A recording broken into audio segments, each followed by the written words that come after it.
Hello from our hotel on the second morning in Tokyo. Our goals for today are to build the bikes, visit Blue Lug, and get a camping stove. But first, it's time for breakfast.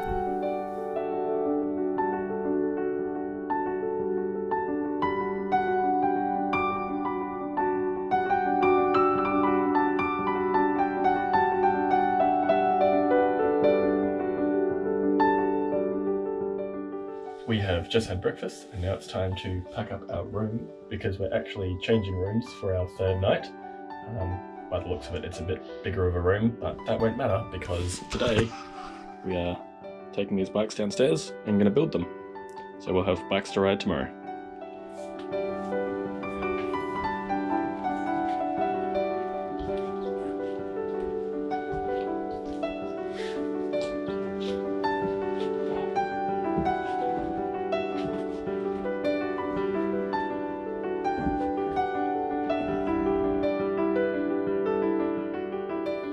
A major benefit for Hotel Fukuda was this concrete area between the hotel and the road. This was a space that we could build the bikes, free from traffic or inconveniencing other hotel guests.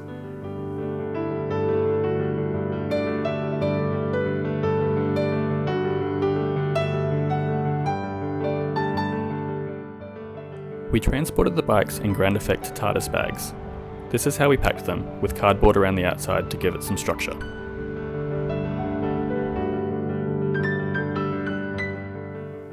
Gwen's bike was the first to build, and it sure felt quite surreal building a bike in the middle of Tokyo.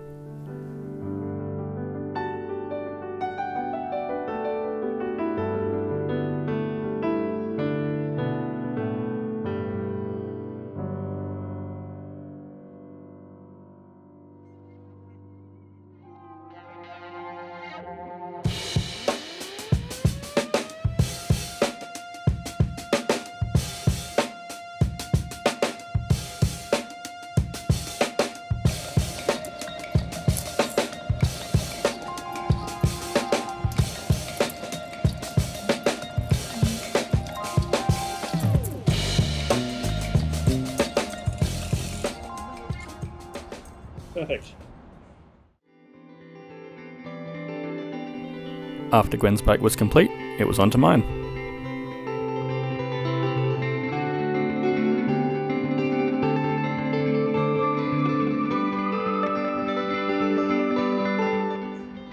Just got the chains on the bikes and we're using this smooth wax-based lube which apparently says that you have a really clean drivetrain and there's no more mess and oily dirt on the chain, but by the looks of my fingers, not sure if it's actually true. Quite dirty, but the chain still runs really well for a long time, so I'm gonna keep using it, but not as clean as they say it is. It comes off pretty easily though. Still, very messy. Yeah. Yeah.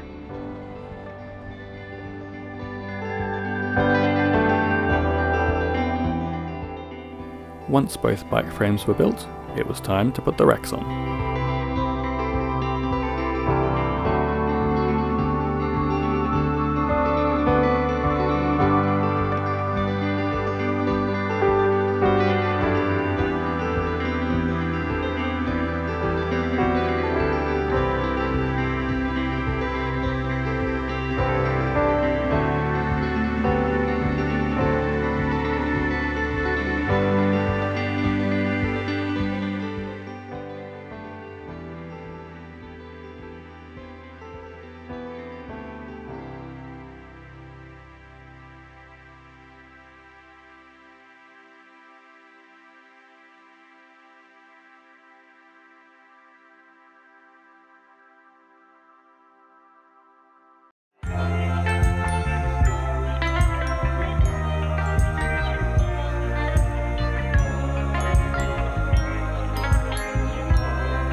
Take a few times to get it exactly right, but the great thing about these TARDIS bags is that they pack down small, so we can take them with us. That way we'll have them with us if we ever need them in an emergency, and we can also use them as pillows along the way.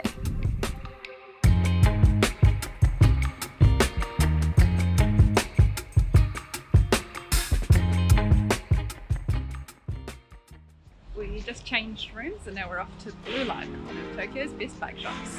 Let's go!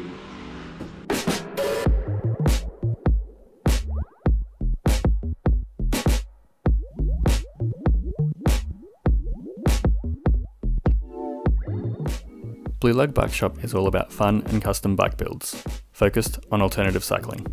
They actually have a few branches in Tokyo and around Japan. This is the Yoyogi Park branch.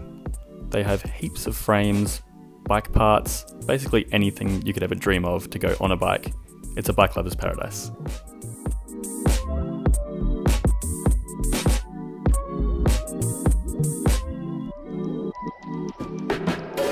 As soon as I got into bikes, I started following them on Instagram, and it was a dream to finally be in one of their stores.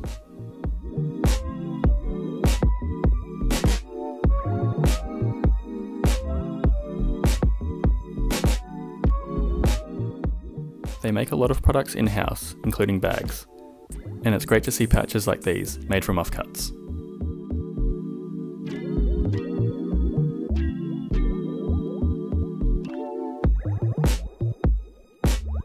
We've just been looking around and they've got mini frisbees. How cool is that? Gonna grab me one of these. Will it Heiser? We'll find out.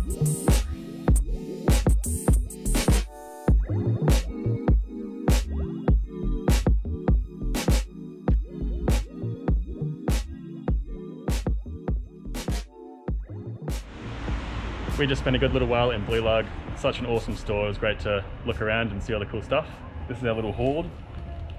We have a Blue Lug pin, Blue Lug frisbee. Who knew they'd have that? And a little reflector strap that says "Looking for a home." We thought that was pretty fitting. And they also gave us a little omiyage, a little Japanese towel, which is super cool. So thank you so much, Blue Lug Yoyogi Park. It was awesome.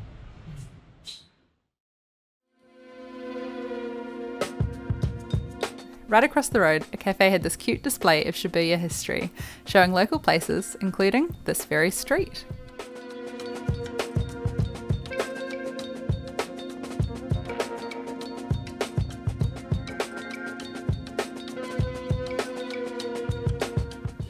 Time to head back to the hotel and get some lunch on the way.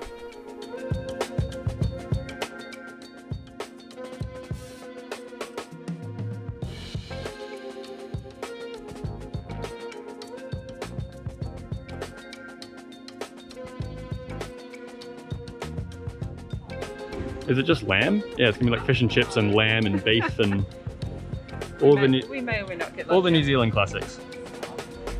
Coffee Supreme merch.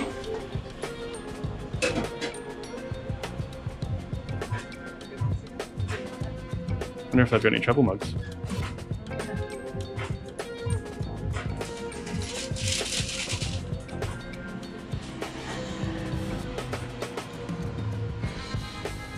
That was little New Zealand treat. Sugar donut.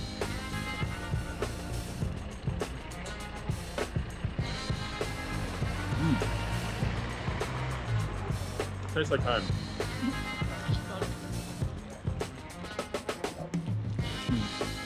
Very nice.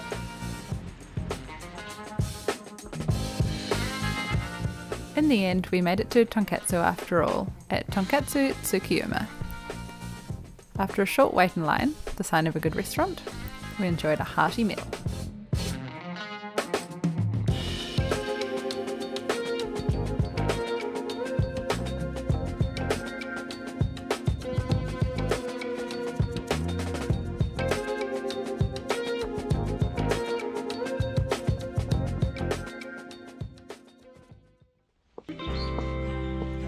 As we snaked our way through the streets of Shibuya back to the hotel, we came across Nabashima Shoto Park. It was a nice oasis in the middle of the busy city.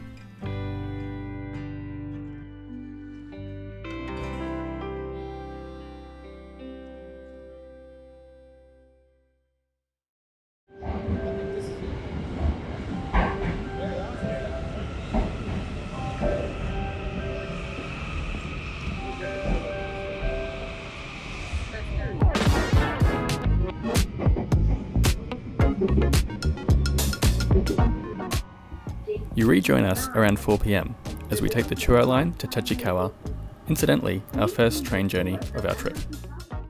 The reason was to get a particular camping stove, which was only in stock at one big camera store in Tokyo.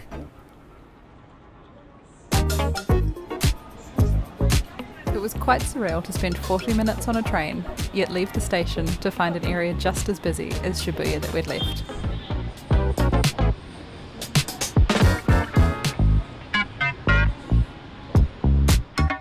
Upon entering the store, we soon began wondering if this was the largest big camera in Japan. With 8 floors in total, there was an entire floor purely dedicated to camping and outdoors. Fortunately, they did have the stove we wanted. After all that shopping, we were a little peckish, so we looked around for a place to eat. And came across Sushiro. Everything was so highly automated that you ordered from an iPad at your table,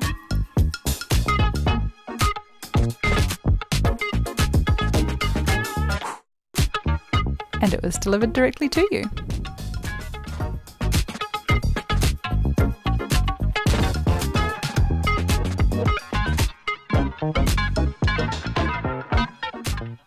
After dinner, it was back on the train to Shibuya.